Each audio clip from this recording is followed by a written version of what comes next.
Full team mandatory minicamp is going on right now for the Chicago Bears, and one rookie on both offense and defense stole the show today, according to reports. What's going on, guys? I'm back with another Chicago Bears offseason update video, which I'll be doing anytime the Chicago Bears news going on. So subscribe to my channel if you guys want my thoughts and my reaction to all the Bears news this offseason. We have mandatory minicamp going on today, tomorrow, and the day after, and then we have a bit of a break after that, about a 6-week break until training camp begins, which is going to be a lot of fun. I cannot wait to see all the new faces at training camp. We have so many new guys added to this team that's going to be fun to watch them close up for us fans. I think the training camp tickets they don't go on sale because they're free, but they're available to get sometime pretty soon, I want to say. Like, I think that last year I got my training camp tickets in middle of June, so keep an eye out for that. If you do want to end up going to training camp this year, you do have to get tickets. But let's talk about the minicamp going on right now, okay? So it's a mandatory minicamp. You have to be there, and the Bears have 100% attendance at minicamp, which is awesome. I mean, that's what you want to see, especially going into a year, which is going to be important for the entire team to turn this franchise around from being the worst team in football all of last year. So it's really cool to see all the guys actually there and, you know, nobody holding out or anything like that, like we see, you know, in teams across the league right now. So no holdouts. We do have some guys not participating, though, because of injuries. So Chase Claypool, Darnell Mooney, and Jack Sanborn are some of the main guys that did not practice today due to prior injuries. All of them, according to reports, are going to be ready for the beginning of training camp. They're just being extra cautious right now because it's only June, so it makes sense for them to not play if they're dealing with minor injuries. But these guys are going to be back eventually. But putting that aside, guys, let's talk about what actually happened in practice today. And obviously, credit goes out to these reporters that are actually at practice. I'm not at practice because I'm not a part of the official media, so I'm giving you guys their reports and their tweets and kind of reacting to them. But let's talk about Tyler Scott first of all, okay? So rookie receiver Tyler Scott, according to Chris Emma, actually had a very good day today in practice. He shined during practice, including an impressive diving catch deep down the sideline. He's going to be an interesting player to watch throughout training camp. That's some good stuff. The Bears have not had good receiver depth in a long time. I mean, forget depth. We have not had good starters here in a long time, but now we actually do have adequate starters, and it seems like adequate depth as well because of the additions that Ryan Poles has made in the prior two off seasons. Okay, now I do think that Tyler Scott is going to be the number 4 behind, you know, DJ Moore, Darnell Mooney, Chase Claypool, and then we also got Velus Jones and Equanimeous St. Brown and Dante Pettis as the 5 or 6, which that's a really good receiving core in my opinion, okay, at least compared to what we have had here in the past. And I think that Tyler Scott's ability, especially down the field vertical ability, is going to be potentially game changing at times for the Chicago Bears offense, because he's another really fast sub 4.4 guy that you can send on a streak down the field, or even put in the slot sometimes and have him working the inside and try to get some yards after the catch, because he does have that burning ability, that explosion going down the field. So it's good to see him already having some success. Some people have speculated that he could be maybe a potential Darnell Mooney replacement down the road if we can't come to terms with Darnell Mooney on a contract extension. I think it's way too early to be saying that right now, because we have to see him actually play on the football field, when the games actually matter. But a promising start to camp so far for Tyler Scott. Okay, definitely showing why the Bears did draft him in the 4th round. Let's go to the other side of the ball, though, and talk about Gervon Dexter now, our 2nd round pick out of Florida. And he also had a really good practice today, according to Zach Pearson. So he said that first minicamp practice in the books was not a good day for the offense out there. Some struggles in the passing game. End of half series was really good by the defense. Gervon Dexter stood out to me, won some reps against first team offense. And I saw the reports too on Twitter where they're just talking about Gervon Dexter continually getting pressure on the quarterback, getting pressure on the inside, and doing a really damn good job against the Bears starting offensive line. And Justin Jones later said, his teammate, that he's going to be a force in this league. I really do believe that. I haven't seen anything like him in a very long time, and I don't want to put anything in a box with him, but the closest person I can see him as is like a leaner Linval Joseph. So effusive praise for a rookie that does have the traits and the tools to be a top level interior defensive lineman in this league. You guys have to remember, I mean, this guy actually was a high rated recruit out of high school.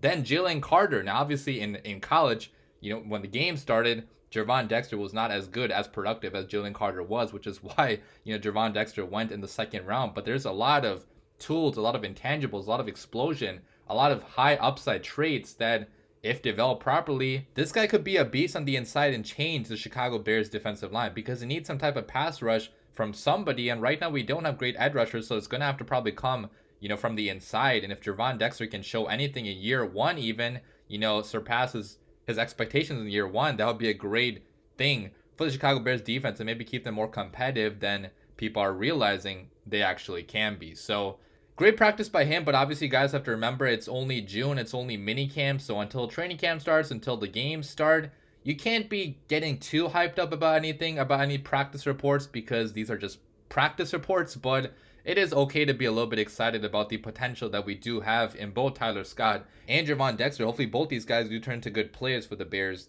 down the road. But talking about the next report, I do want to talk about how the defense had a better day than the offense today. According to all the reports, the offense did not look great today. Now, I wouldn't panic about that too much, because the offense did look pretty good in other practices, and it's only June right now, so you can't really take too much away from these. But definitely the offense did not do good today. It said that, according to Josh Schrock, Fields overthrew Cole Kmet during 7-on-7 and was picked off by Kyler Gordon.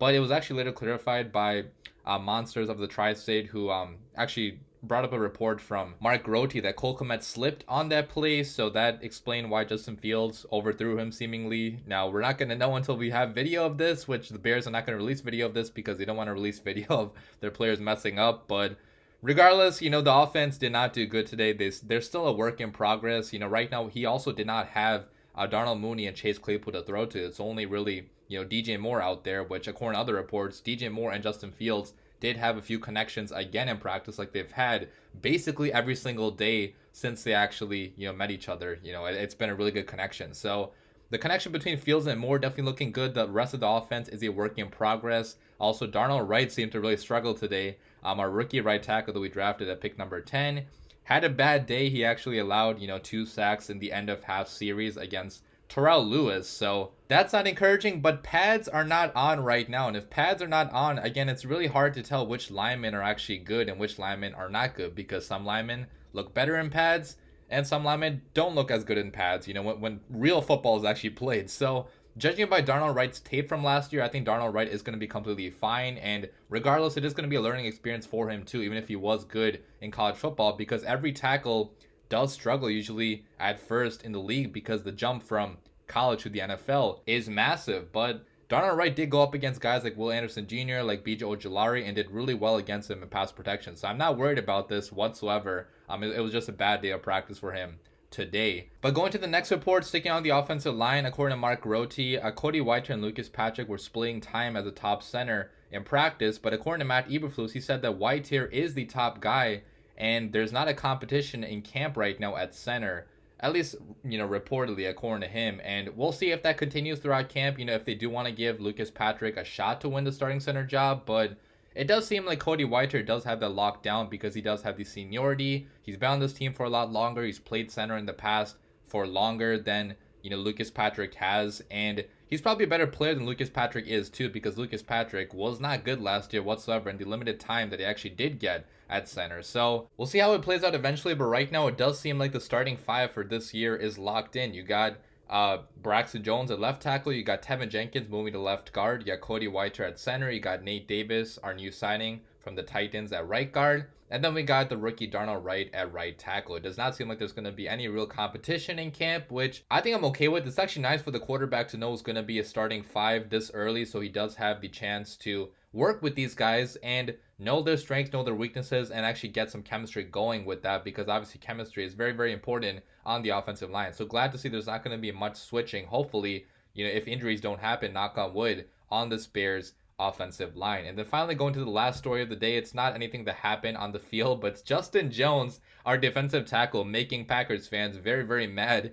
So in the post-practice presser, he said that he wished that Enrages was still with the Packers. He laments the loss at Lambeau Field last season and says that their fans are pretty shitty. Half of them don't even know football. Then he later went on to say, half of them don't even know football. It's so weird to me, but I'm just ready to get back out there and play, and I want to go out there and I want to beat the hell out of them on their field, and I want to hear the boos then. That's what I look forward to. Man, if that does not pump you up as a Chicago Bears fan, nothing else will, okay? I do love when our players talk trash, even though I know we haven't beat the Packers in so damn long, because we need more of this mentality on the team if we do want to finally beat the Green Bay Packers, okay? We need to revive this rivalry and actually talk some shit back and actually, obviously have it play out on the football field too. But I'm all for players, being confident in themselves and talking a little bit of smack against the division rival. because that's what football is all about. I mean, if you don't hate your division rival, if you don't hate the Green Bay Packers and you're a Chicago Bears player, get off my team, okay? I do love that Justin Jones is this willing to talk about how much he hates the Packers, how much he hates their fans too, and I love it, okay? We need this rivalry to be revived because it's not been a rivalry for the past 20, 30 years. So hopefully it does play out in the field too, and we actually do finally beat the Packers. But those are all my reports for today, guys. Let me know your thoughts down below. What do you guys think about all this? As always, bear down.